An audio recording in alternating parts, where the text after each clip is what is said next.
Daybreak, the Daybreak Show.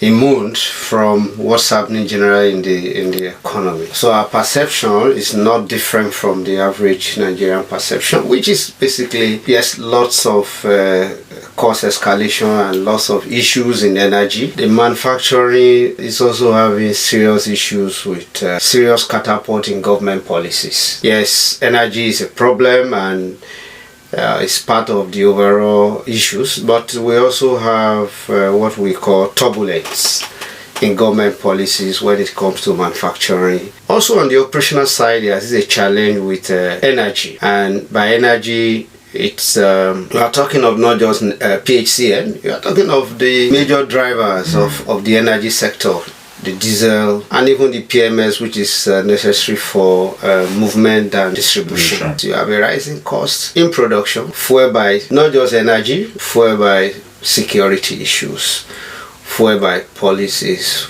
also largely even global issues. Nigerian manufacturing has gone through so many phases. Even before COVID, there was Ebola. The Ebola seems to have prepared us immensely for the COVID. However, it went beyond our imagination. In manufacturing, we're always looking for somebody with intuition. Yes, we have your paper qualification, but we subject you through a rigorous recruitment process that by the time you come out of it, we'll have identified your area of strength and then we leverage on that rather than just being bookish and being driven by academic qualification. There is multiple taxation. Seriously, in the manufacturing industries, honestly, I don't know how we got to where we got to today. You pay tax at every point. If you take a particular item that is going to production, you will pay tax when you are buying them, you pay VAT, and then when it becomes product, you are also expected to pay tax. And then that's at the federal. Then at the state level, you have numerous revenue agents from the states. They're also coming for their own bits. At the end of the day,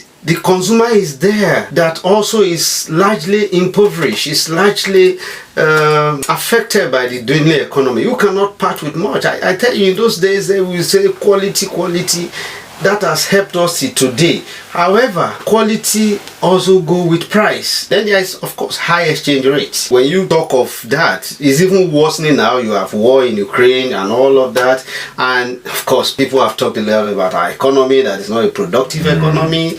And therefore, we cannot even, sustain our naira. The other challenge, and I cannot run away from this, is the skill labor. You have a graduate in food technology with 2-1 from university I don't want to mention, could not write a proper job application. Yes, there are resources, raw material problem, pricing is going on, there are energy problem, there are multiple taxation, but there are also people's problem. Diesel today is becoming very unassailable. I mean, you move from 250 to 650, sometimes you go to 780. Right. So there are gas options at the level of credible manufacturer through the federal government itself is being made available. There are some of our members that for a year, in fact for the past 1 year, they did not even connect to the grid. They run their own gas system. The road infrastructure, it's a big headache. At times it's competing with this because we know how much we spend on maintenance of these vehicles. The National Agency for Food, Drug Administration and Control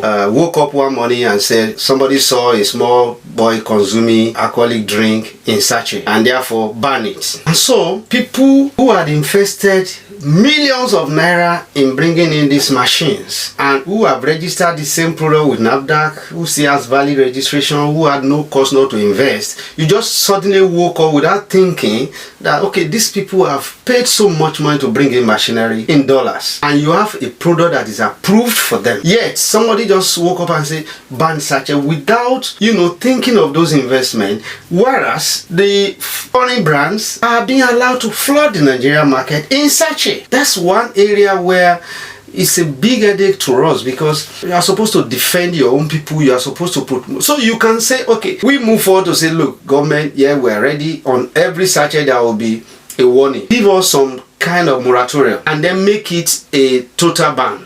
So if you don't want Nigeria indigenous company to produce that, also no foreign company should bring that in. We indigenous manufacturers are not afraid of competition and we're ready to compete. Some of the brands today that started from nowhere are the market leader today. Give kudos to some of those brands. They are resilient over the time, but creates a level playing field for indigenous manufacturers. We're not saying that don't allow this to come in. No. We are ready to compete.